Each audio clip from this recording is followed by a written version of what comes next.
Hello, this is Conscious TV. My name is Iain McNay, and today we have in the studio Ken Lloyd. Hello, Ken. Hello, Ian. And I first heard about Ken before I met him.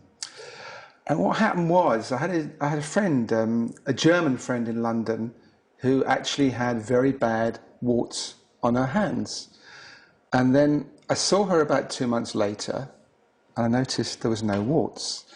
And I said to her, "Did you have them all removed in operation?" She said, "No, I went to see Ken." I said, "Who's Ken?" She said, "This guy Ken Lloyd, he's an actual whiz with acupuncture." And apparently what had happened was you treated her with acupuncture and her warts just disappeared.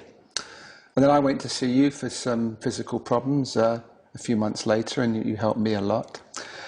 And since then you've almost become quite famous because you've become a very respected healer. I know you've been to China many times learning about Chinese herbs and acupuncture. And I just thought to start with, it'd be interesting talking about your life, to find out what were the influences to lead you on the path you're on now. So, in the notes you gave me earlier, you actually mentioned that at the age of 14, when you were at school, you were a volunteer at a local psychiatric hospital, which is quite a brave thing to do at 14 years old. Yes, it was an idea that our school had, was to take various classes around the community to various places, and the idea that to encourage us to volunteer to do some sort of social service to help. And I remember the afternoon they took us around the psychiatric hospital on the top of the hill, big Victorian building, and all my classmates were frightened. I can imagine, yeah. It's being a nice, comfortable middle-class world, it's a sort of world that none of us had seen, had any experience of. And they were all, I remember, they're all cowering and couldn't wait to get out. I mean, the smell was something. It was a geriatric, psychogeriatric ward that we were on. And, but I was amazed. I saw these characters, these people, and I talked to some of them in the brief time I was there, and I just realized that these were amazing people with amazing stories who'd ended up in this place. And when they said, "Who would like to volunteer to work here?"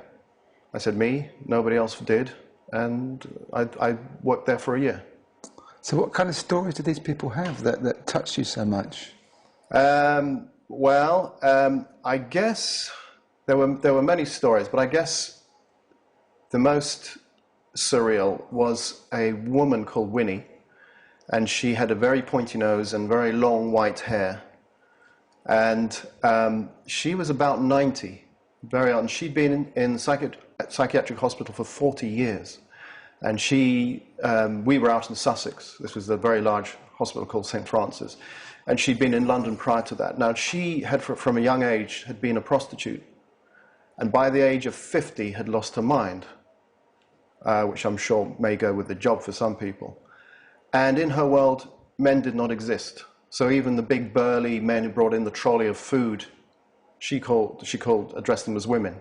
Huh. Men did not exist. And I was warned never to mention the fact that men, or contend with her reality. Otherwise she would just totally freak out. And so for me that was a complete revelation, that somebody should have gone through experiences in their life that I couldn't understand had come to this point. And there were many others. One lady had been treated with LSD in the days when they thought LSD was a way of breaking a psychiatric state. And of course it made her worse. And she was trying to solve this puzzle. And she kept coming to me, as she did to others. And she'd come up with new ideas. And I would sort of engage with her. And then together we thought we'd solved it. Huh. And then she would go, very happy, and then she'd come back depressed again. There was a complication, and we'd try to resolve the puzzle. She was another person I'll never forget. So, yeah. You know, for me it was a revelation.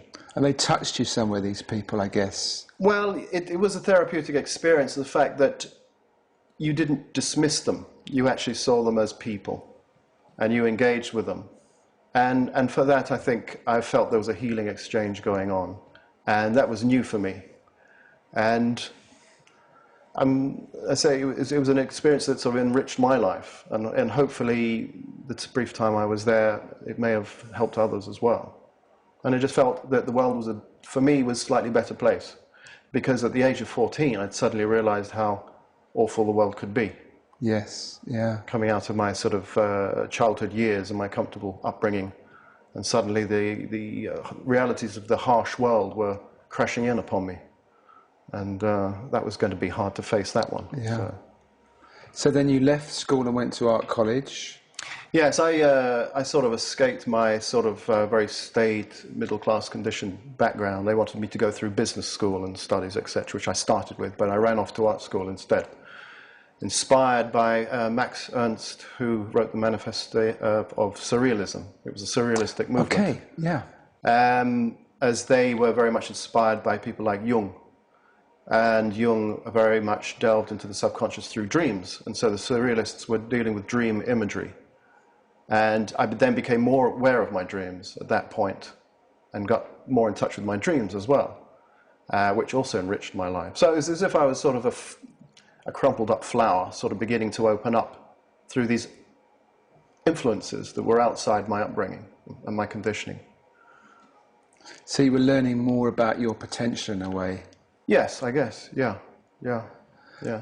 And so you left art college. Well, for me, art college and through the movement of surrealism and going into dreamlike states, etc. For me, it wasn't about sort of becoming a famous artist, making lots of money. For me, art was a way of actually expressing the unconscious. Actually, it was a pathway. Now, you could say that's because I was a product of the late 60s and the early 70s, when there was the so-called spiritual revolution, etc. So you could say I was part of that influence, even though I wasn't in that influence at the time. It was only later I was drawn into it. So unwittingly, I was actually part of the mood amongst some of the young people, and I was finding my way through it. So it was actually a journey, and art had reached its end when, through surrealism and then Jung was very much influenced by Buddhism and Hinduism and the philosophies of the East. So it was only natural that I started to move into those areas. And that's when I left art college and left Britain, lived in communities across Europe, religious communities practicing meditation, yoga, that sort of thing. But again, it was fairly typical some people my age in the 70s to do that. Well, you say in a kind of very general way, but that's quite interesting. You say you lived in different communities across Europe. So what kind of communities were they? Well, they're basically communities were springing up, vegetarian communities that practiced yoga together with yoga teachers, meditation, learning meditation. You would have roles in the community as well. You'd be cooking and cleaning, etc., etc. And it would be a sort of a semi-monastic life, but we're also in the world as well. So it was a new way of living in a community. Yeah. With a central purpose, which was, if you like, a spiritual vision, a spiritual goal.